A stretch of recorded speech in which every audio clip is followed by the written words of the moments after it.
when I was a kid, I first went to London. It said in my book that English speakers begin every sentence with, "How do you do?" And I tried it. "How do you do?" And they said, "How do we do what?" You know? The correct greeting in London is, "Watcha, mate?" And I asked people, what does it mean, this "watcha, mate?" And nobody knew what it meant, which intrigued me. I then went to stay with my older brother, who was staying in New York. And I tried it there. "How do you do?" And the correct greeting in New York, of course, is "yo." I asked, what does "yo" mean? Nobody knew. I came to Hong Kong, and according to my language book, the correct greeting is "Lei hou ma." But people actually say "Wei di ma." And I asked one of my Chinese friends, what does that mean? And he said, it kind of means "yo."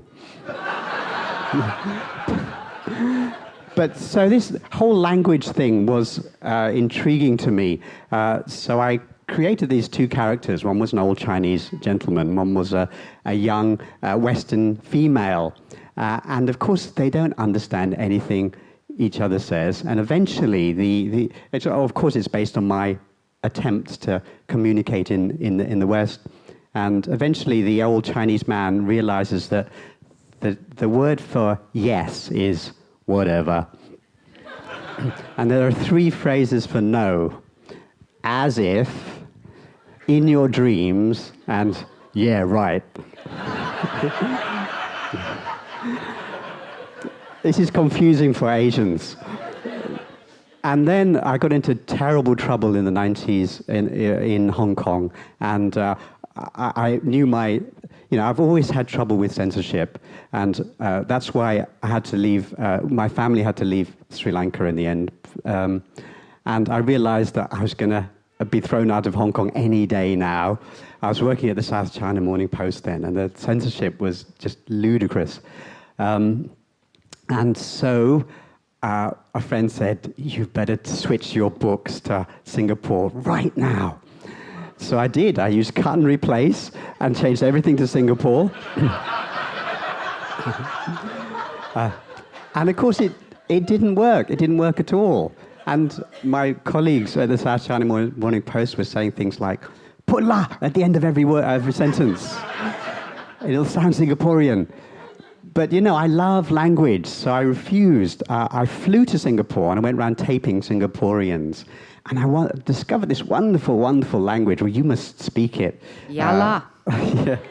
They say la at the end of only about 1 in 10 sentences. The most common ending is it? Nice day, is it? Hungry, is it? And the average Singaporean sentence is only 2 words long. They say things like, "So how? Where got?" Instead of "May I use the restroom?" Toilet. And so I just rewrote the whole book, put it into Singlish, which is a glorious, glorious language. And I had an Indian character, an Australian character, a Chinese character, and so on. But all taken from life. So in fact, that turned out to be a good thing. So and it gave my story a sort of big, grand message, which is basically East and West don't understand each other. They think differently, they speak differently. Even when they think they're on the same page, they're not. But if they do force themselves to work together, then things are good. Mysteries are solved. The world is a happy place. So the morals of my stories, I'm afraid, are laid on rather thickly. But teachers like it. That's very Asian, to lay on morals very thickly, isn't it? I think it is. But also, my father was a Muslim, and he used to tell me the Nasruddin stories. My mother was a Buddhist, and she had all these Buddhist koans.